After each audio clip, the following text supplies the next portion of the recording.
During the breeding season, eggs and sperm respond, that is shed from the ovaries and testes, respectively, into the seawater by the contraction of the muscle layers of the gonads. The gametes flow during spawning from the gonad through the gonadoc and gonopore into the surrounding seawater. The presence of gametes in the seawater acts as a stimulant for the shedding of sex cells of an individual of the opposite sex, but the nature of the signal, how it is communicated, is unclear. As gametes are shed, fertilization takes place in the surrounding seawater. As sperm approach the jelly layer surrounding the egg, they undergo the acrosomal reaction.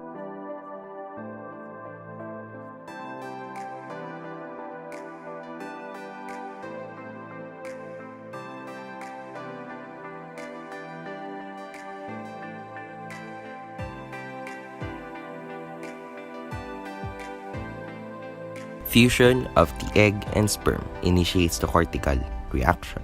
Just beneath the egg's plasmalemma is a monolayer of cortical granules, each approximately 1/2 to 1 micrometer in diameter. Fusion of the cortical granules with the egg's plasmalemma occurs in a wave-like fashion, beginning at the point of sperm contact and radiating out circularly along the entire surface of the egg.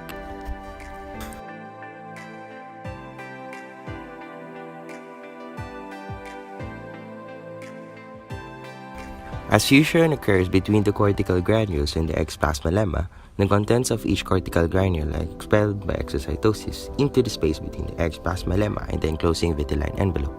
Several different substances are expelled. Some of the expelled substance joins with the vitelline envelope, causing it to harden and to elevate, forming the fertilization envelope or membrane and the perivitelline space. Inside the cytoplasm of the egg, the male and female pronuclei approach one another and undergo syngamy, which means that they fuse to form the zygote nucleus. Shortly thereafter, the first cleavage occurs. After fertilization, the zygote undergoes cleavage. The sea urchin egg, like all eggs, contain an animal-vegetal axis. However, the animal pole and the vegetal pole are not readily discernible, except by the fact that the egg nucleus or zygote nucleus resides near the animal pole. In the sea urchin, the entire egg undergoes cleavage, or also known as holoblastic cleavage. The first cleavage plane passes through the animal-vegetal axis and splits the zygote into 2 blastomeres. The second cleavage plane also passes through the animal-vegetal axis, but is oriented perpendicular to the first. The third cleavage plane produces 8 cells and is equatorial. Experiments reveal that individual blastomeres are no longer equivalent at the 8-cell stage, and that isolated blastomeres can no longer form an entire larva, only parts of the larva. Cleavage becomes irregular after the third division occurs. Thus, in some species, there is a distinct 12-cell stage preceding the 16-cell stage.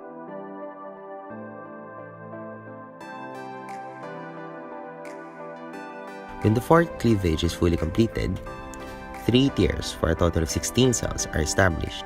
A tier nearest the animal pole consisting of 8 blastomeres that are now called the mesomeres.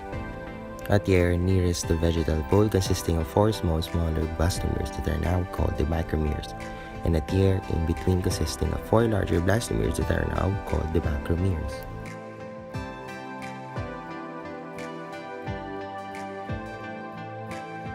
Cleavage ultimately establishes 5 tiers of cells for a total of 32 cells.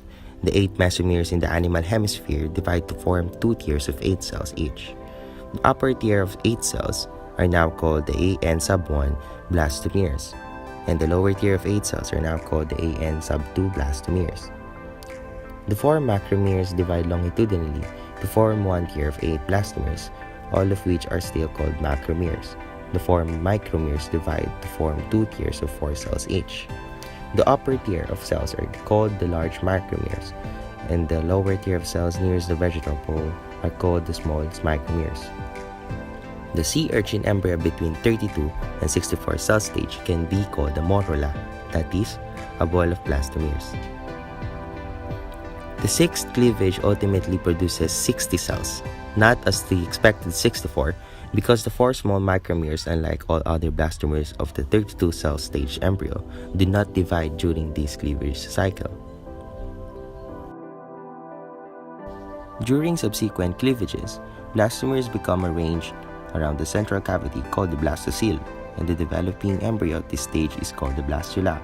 That is, with formation of the blastocele and blastula, the process of blastulation occurs. Cilia develop on the outer surface of the blastula. Those at the animal will become particularly long and are called the apical tuft. In the late blastula stage, cells begin to detach from the vegetal pole of the blastula and to move into the blastocele. That is, these cells undergo ingression. The ingressing cells are called the primary mesenchyme cells. Approximately 64 primary mesenchyme cells eventually form. During the late blastula stage, when primary mesenchyme cells are ingressing into the blastocele, the blastula is often referred to as Mesenchyme Blastula. The blastula begins to rotate within the fertilization membrane at the late blastula stage through the action of its cilia, which beat synchronously. The blastula produces an enzyme at the baptist stem called the hatching enzyme. The hatching enzyme weakens the fertilization envelope, and movements of the blastula eventually rupture the fertilization envelope, allowing the ciliated blastula to hatch.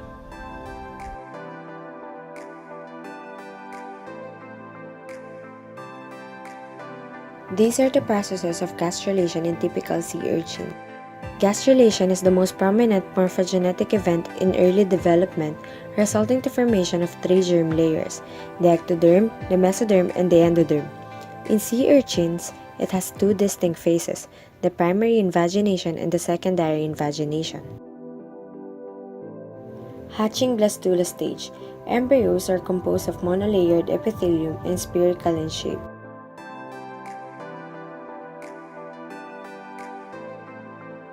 Early mesenchyme blastula stage.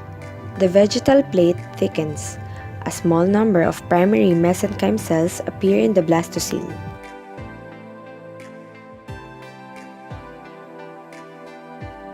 Middle mesenchyme blastula stage. Ingression of the PMC culminates. The PMC is the primary mesenchyme cells. Late mesenchyme blastula stage.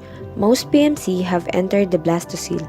The vegetal plate becomes somewhat thinner at this stage than the preceded stages. Beginning of primary invagination. The vegetal plate bends inwardly. Early gastrula stage. Primary invagination completed, and a stub-like gut rudiment forms. Secondary mesenchyme cells, SMC, appear at the tip of the gut rudiment. Middle to late gastrula stage. The gut rudiment is stretched along the animal vegetal axis by contraction of the SMC filopodia. Late gastrula stage. The archenteron cells are rearranged and slender archenteron forms.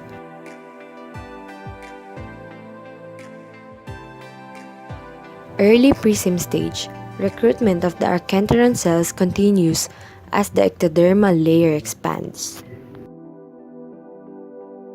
Mid-prism stage, a constriction appears between the esophagus and stomach.